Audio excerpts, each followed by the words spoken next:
Muli po, isang magandang araw na naman po mga kabarangay. Isang content na naman po para sa araw na ito. Yung mga nagsulong po ng term setting bill, lalong-lalo na po yung promotor nito, parang sinisilihan na po ang tumbong. Alam po ba ninyo kung bakit? Kabarangay, kung ikaw po ay napadaan lamang sa channel na ito, ikaw ay aking hinihikayat na mag-subscribe. Pakiclick mo yung notification bell at all para palagi kang updated sa aking mga bagong videos. At pakiusap po, pakishare na lamang po ang video na magugustuhan.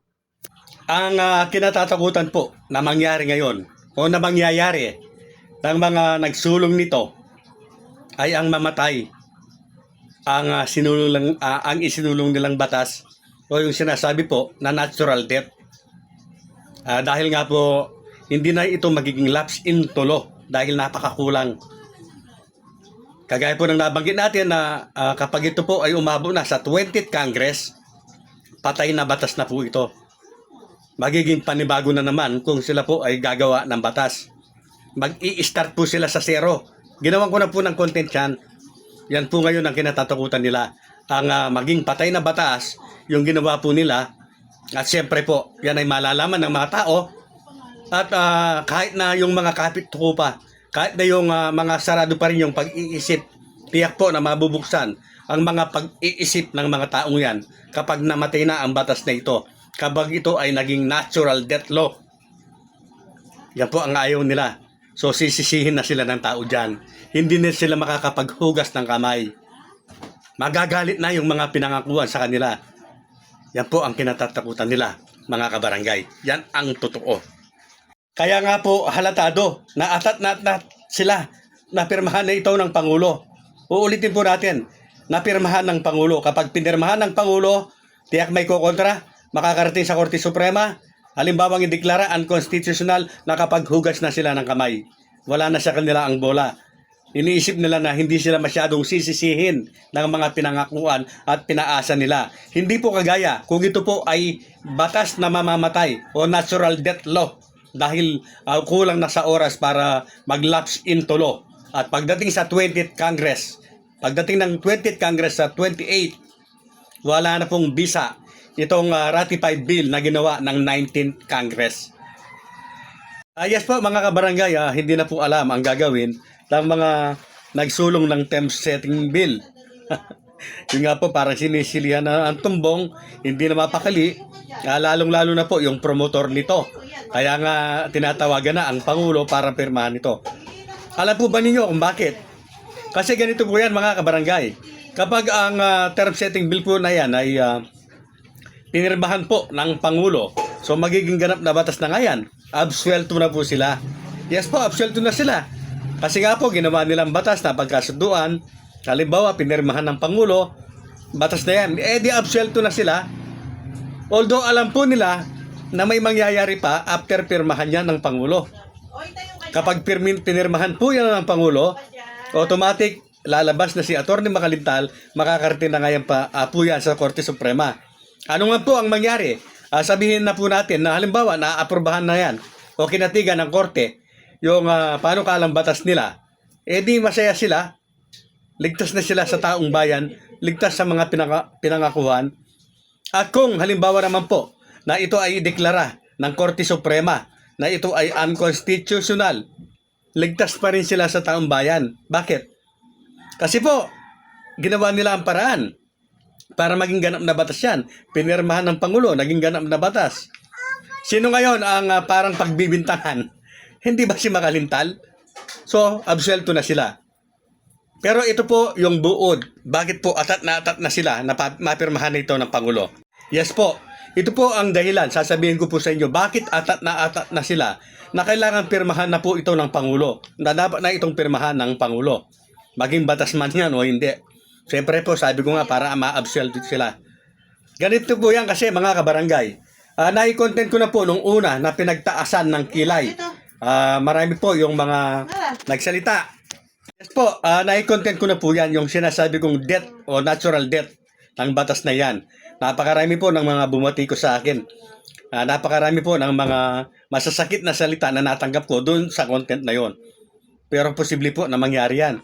Marahil, yung sikat po na idolo natin ay napanood na po ninyo. Panoorin po ninyo para malaman ninyo kung ano ang aking sinasabi.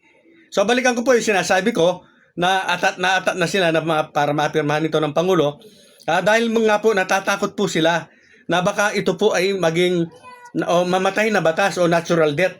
Dahil hindi na po ito kasi hindi na po uubra yung 30 days po o lapse into law. Imposible na pong mangyari yan dahil nga po kulang na sa panahon. Dahil ang pag-abot po yan ng 30 days ay 20th Congress na po. So wala nang visa itong ginawa ng 19th Congress para po sa 20th Congress. Yan po yung ginawa ko na ng content yan. Kaya atat po sila na mapirma nito para makapaghugas po sila ng kamay. Yes po, yan po ang katotohanan. Kaya sa mga bumabati ko po sa atin, ayan po, palapit yung mga katotohanan ng mga content po na nauna ko na pong pinihayag. Hindi po ako nagmamagaling at hindi rin po magaling. Ano po, pambarangay lang ako. Yes po, yung kaalaman ko po sa politika, pambarangay lang. Baka nga sa pampurok na lang Kaya lamang po ay aking ibinabahagi para naman kahit papaano yung kagaya ko po na pambarangay lang ay mamulat sa katotohanan. Ano po? Para po malaman natin kung ano po yung talagang dapat na mangyari at ang mga kasalukuyang nangyayari sa politika sa atin. Kung wala po tayo ng mga maliliit na pambarangay lamang ang kaalaman na nagpapaubot po ng kaalaman, sa mga pambarangay din lamang ang kanilang kaalaman, wala pong mangyayari. Masusukol po tayo sa pananaw na tanging mga may pinag-aral lamang, tanging mga abogado lamang ang nasusunod pagdating po sa batas. Kaya po sa mga gustong humabol, patuloy po kayo sa pagsubaybay sa aking mga content. Nag-umpisa na po ako ng episode 1, mga tips paano po o ano ang gagawin po natin bilang mga kandidato, kapitan man o kagawad. Lalong-lalo na po kung tayo ay first timer. Kagaya po ng sinasabi ko, hindi po ako abogado at hindi rin po ako tapos o nagtapos ng political science. Pero may background po tayo ng konti at ang kaalaman ko po ay nakabase lamang po sa mga natutuhan ko, sa mga nakasalamuha ko po na magagaling na mga abogado, mga political tactician, strategian. At sa 40 years po na sa politika ko ay may natutunan naman din po ako, although ang barangay lang ito, pero pwede ko pong i-apply para sa inyo. Dahil kung wala po, kagaya nga ng sinasabi ko, katulad ko na napakaliit lamang ng kaalaman sa politika, lalong-lalo na sa pambarangay. Kung walang magtuturo sa atin, kung walang kikilos, kung walang magsasalita, ang palaging masusunod po ay yung mga may pinag-aralan. Ang palaging tama ay yung mga may alam sa batas.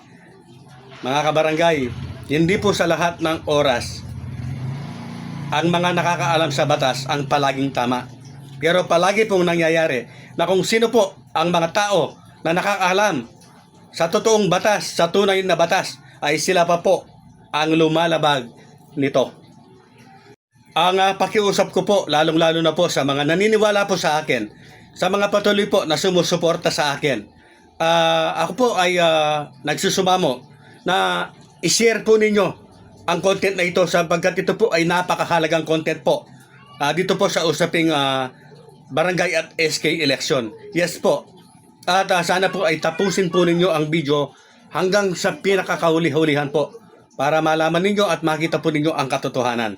Muli po mga kabarangay, yung pong mga sumusuportan talaga sa akin, sa channel na ito, pakishare po ang video ito dahil napaka-importante po na ito ay makarating po sa lahat, lalong-lalo na po sa mga mabababa lamang ang kaalaman patungkol po sa batas.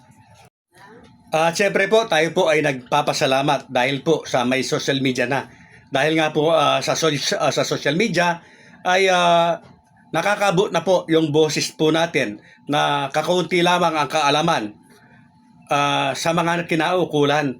Nakakaabot po ang boses natin sa lahat po sa bawat sulok po ng Pilipinas. So pasalamat po tayo at may ganitong innovation na po ngayon. Dahil kung wala po ito, ay talagang tayo po ay nananatiling mga tanga nananatiling mga walang alam. Kaya nga po tayo ay ginagawang tanga, tanga na nga, ginagawang tanga pa, ginagawang bobo. Pinaglalaroan po ng mga may alam sa batas, pinaglalaroan po ng mga may kapangyarihan ang ating karapatan. At dahil nga po sa social media ay nalaman na po natin at nalalaman na po natin ang mga panloloko po na ginagawa nila. Kaya po napakarami po ng mga content creator na kahit po hindi mga abogado, na kahit po napakakaunti ang kaalaman sa batas, ay pinipilit po nila na ipahayag ang katotohanan. Pinipilit po nila na maipaabot sa bawat Pilipino ang tunay po na nangyayari sa ating pamahalaan.